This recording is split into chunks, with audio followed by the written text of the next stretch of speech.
2024 সালের এসএসসি শিক্ষার্থীদের জন্য বিশাল একটি সুখবর আছে। মাধ্যমিক ও উচ্চ মাধ্যমিক শিক্ষা বোর্ড ঢাকা তোমাদেরকে টাকা ফেরত দেবে। এই বিষয়টি তারা ক্লিয়ার করেছে।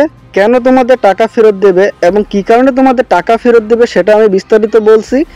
মাধ্যমিক ও উচ্চ মাধ্যমিক শিক্ষা বোর্ডের যে ওয়েবসাইটটা আছে সেখানে তোমাদের একটি নোটিশ প্রকাশ হয়েছে। সেই নোটিশে তারা ক্লিয়ার করেছে তোমাদের কি কারণে টাকা দিবে। তো আমি নোটিশটি আমার পাশে দেওয়া আছে এবং তাছাড়া আমার ভিডিও ডিসক্রিপশনে আমি নোটিশটির লিঙ্ক দিয়ে দেবো, সেখান থেকে গিয়ে তোমরা নোটিশটি পড়তে পারো। আর আমি তোমাদের ক্লিয়ার করে দিচ্ছি কি কারণে তোমাদের টাকা দিবে। টাকা দেওয়ার মূল কারণ হলো তোমরা যে ফর্ম ফিল আপ করেছো সেখানে কিন্তু তোমাদের একটি অংশ তোমাদের খাতা দেখার জন্য তারা টাকা নিয়ে নিছে। সেটার মাধ্যমে যেমন প্রত্যেকটা খাতা দেখার জন্য তোমাদের 40 টাকা করে ফি তারা নিয়েছে, সেই ফিটাই তোমাদের ফেরত দেবে। যে সকল বিষয়গুলো পরীক্ষা হয়নি, যেমন তোমাদের রসায়ন প্রথম পত্র দ্বিতীয় পত্র, তারপরে অর্থনীতি প্রথম পত্র দ্বিতীয় পত্র এবং খুলনা বিভাগের আছে ইংরেজি, তারা যে পরীক্ষাগুলো হয়নি সে পরীক্ষাগুলোর জন্য তোমরা কিন্তু 40 টাকা করে ফি জমা দিয়েছো।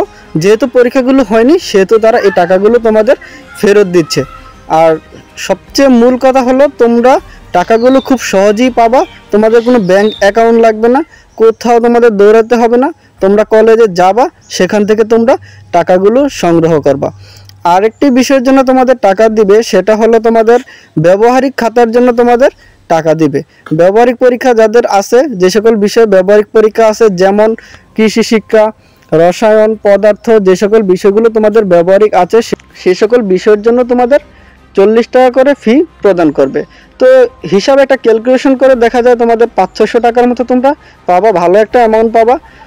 সমস্যা নাই, তোমরা এই টাকাগুলোর জন্য তোমাদের খুব বেশি কোথাও যেতে হবে না, তোমাদের কলেজেই দিবে। আর কত তারিখে দিবে সেই বিষয়টি তারা নোটিশে প্রকাশ করেনি।